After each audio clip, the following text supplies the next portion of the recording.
కాశీ ఆ ఏరియాలో 7 కలిసి హారతి ఇస్తారు చూడండి. 1 అవర్ 1.5 అవర్ బ్యాక్ అయితే వచ్చినాయి. ఇవన్నీ ఇంతగా లేవు, జస్ట్ కర్రలు ఉన్నాయి. గ్యాప్లో ఇవన్నీ అయిపోయినాయి. ఒక లారీ అయితే ఎరికింది. ఈ సరస్వతి పుష్కరాలు అనేది యాక్చువల్గా ఎవ్రీ 12 yearsకి ఒకసారి వస్తాయన్నమాట. ఇక్కడ చేతుల తాళపత్ర గ్రంథాలు అంటారు. ప్రజెంట్ అయితే నేను మా వాసుగాడు అయితే కాళేశ్వరం వచ్చినాం అనమాట. మెయిన్ రీజన్ ఏంటంటే సరస్వతి పుష్కరాలు జరుగుతున్నాయి ఇక్కడ. సో ఇక్కడ త్రివేణి సంగమం ఉంటుంది. ఆ డీటెయిల్స్ అని మీకు నేను తర్వాత చెప్తా. అండ్ రేపటి నుంచి అయితే ఈ పుష్కరే ఉంటాయి చూడండి. అంటే 15th, ఈ మంత్ 15th నుంచి అయితే ఈ పుష్కరాలు అనేవి స్టార్ట్ అవుతున్నాయి. అప్ టు 15 days దాకా జరగబోతుంది. అండ్ రేపటి నుంచి అయితే జనాలు అయితే బాగుంటారు కాబట్టి మేము ఒకరోజు ముందే వచ్చి ఇవన్నీ కవర్ చేసుకోవాలని ముందే వచ్చినాం. యాక్చువల్గా ఈ ప్లేస్ వచ్చేసి అయితే త్రివేణి సంగమం అంటారు. లైక్ ఇక్కడ గోదావరి నది వస్తుంది మనం ఏదైతే చూస్తున్నామో. అండ్ ఆల్సో అంతర్గతంగా సరస్వతి నది కూడా ప్రారుతుంది. అండ్ ఆల్సో ప్రాణహితి నది కూడా ఇలా ఉంటుందన్నమాట. సో ఈ 3 నదులు కలవటం వల్ల దీని అయితే త్రివేణి సంగమం అంటారు. సో ఈ ఏరియాలో రేపు అక్కడ ఇప్పుడు మనం ఏదైతే చూస్తున్నామో అదంతా కూడా ఘాట్ వర్క్ అయితే రన్ అవుతుంది. ఇప్పుడు ప్రజెంట్ అక్కడ మీకు అక్కడ గోపురంలా కనపడుతుంది చూడండి. ఆడైతే ఒక సరస్వతి దేవి అయితే విగ్రహం ఉంది. ఆ విగ్రహం వచ్చేసి 1 year దాకా ఉంటుందని చెప్తారు. సో మీ అక్కడికి కూడా వెళ్ళి చూపిస్తా. రేపు సీఎం వచ్చి అయితే ఆ విగ్రహాన్ని అయితే లాంచ్ అయిపోతుంది అనమాట.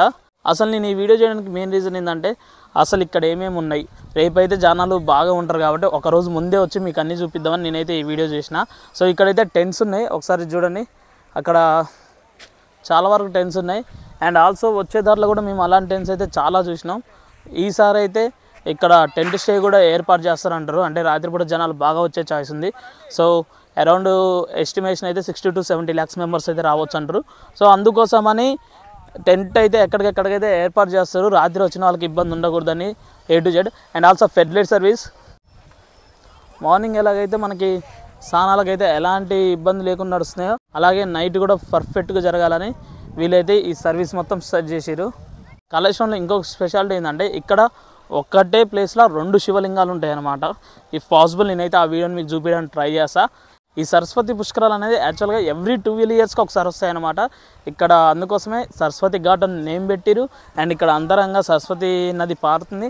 అండ్ ఆల్సో అక్కడ సరస్వతి దేవత విగ్రహం కూడా పెట్టడానికి రీజన్ అదే. అరౌండ్ 35 crores బడ్జెట్తో తెలంగాణ గవర్నమెంట్ అయితే ఇది చేయబోతుంది.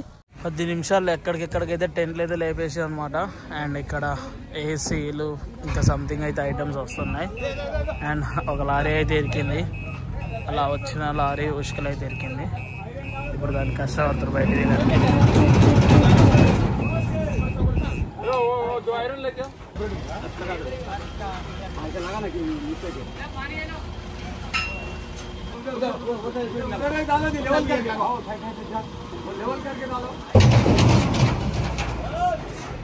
ఇప్పుడే మనం అయితే సరస్వతి ఘాట్ కాడ అయితే స్నానం చేసి వచ్చినాం.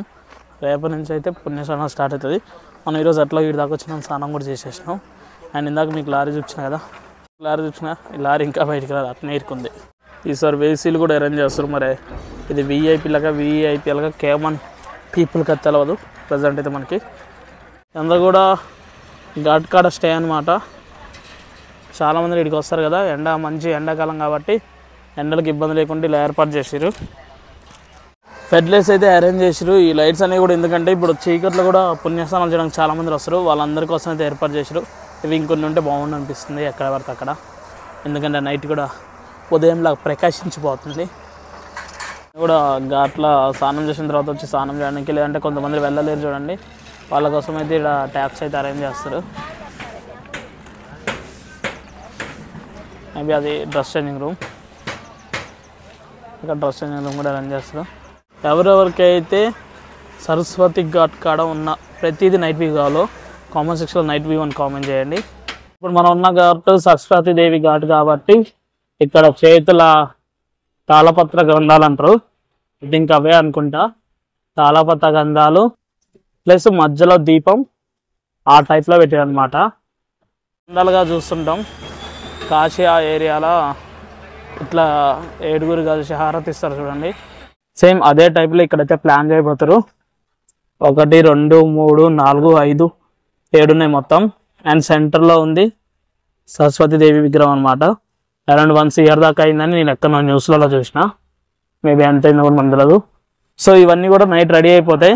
నేను మ్యాక్సిమం మీకు సపరేట్గా నైట్ వ్యూ వరకు ఇవన్నీ క్లారిటీగా చూపిస్తా. 1 hour 1.5 hour బ్యాక్ అయితే వచ్చినాయి. ఇవన్నీ ఇంతగా లేవు, జస్ట్ కర్రలు ఉన్నాయి. గ్యాప్లు ఇవన్నీ అయిపోయినాయి.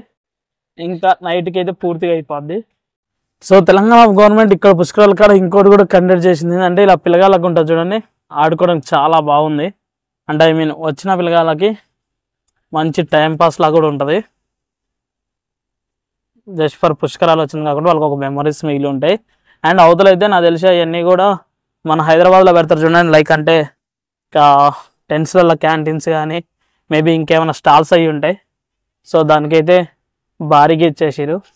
మీకు క్లారిటీగా చూపించడానికి ట్రై చేస్తా ఇప్పుడు మొత్తం కూడా. సో మీకు అంతా కూడా క్లారిటీగా చూపిస్తుంది చూడండి. ఇంటి ముంగలు ఏదైతే కనబడుతుందో అదంతా కూడా సరస్వతి ఘాట్ అనమాట. ఇక్కడైతే వర్క్ అనేది ఇంకా నడుస్తుంది, నైట్ కల్లా అయిపోతుంది మేబీ. సో రేపు రెడీ కావాలి కాబట్టి. అండ్ అక్కడైతే ఇక్కడ ఈ 7 seats ఉంటాయి చూడండి, ఈ 7 seats దీపాలిడానికి అనమాట. ఇట్లా 7 గచ్చులా చేసారు కదా. సో గోదావరి దేవికి అంటే మన కాశీలో గంగామాతకి ఎలా ఇస్తామో ఇక్కడ కూడా సరస్వతి మాతకి అలాగే హారతులు ఇవ్వడానికి అయితే అరేంజ్ చేశారు. అండ్ అక్కడ మీకు గుడిలో గోపురం కనబడుతుంది చూడండి, ఇప్పుడు ఇక్కడ గుడిలో గోపురం కనబడుతుంది చూడండి, ఇందులో సరస్వతి మాత విగ్రహం అవుతుంది. రేపు ప్రాణప్రతిష్ఠ జరుగుతుంది అనమాట. సో అరౌండ్ 1 year దాకా ఉంటా అంటారు. తెలంగాణ అయితే ఈ పుష్కరాలు దాదాపు 30 కోట్ల దాకా ఖర్చు పెట్టమని చెప్తారు. అండ్ ఇక్కడ వచ్చేసరికి త్రివేణి సంగమం అనమాట, మీకు స్టార్టింగ్ కనబడుతుంది కదా. అండ్ అది వచ్చేసి అయితే గోదావరి. అండ్ ఇది ప్రాణహిత నది. అండ్ ఇది వచ్చేసరికి అయితే ప్రాణహిత నది. సో అంతరంగంగా సరస్వతి నది కూడా ప్రవహిస్తారు, అందుకోసం దీన్ని త్రివేణి సంగమం అని అంటారు. అండ్ ఇది టోటల్ వ్యూ అనమాట.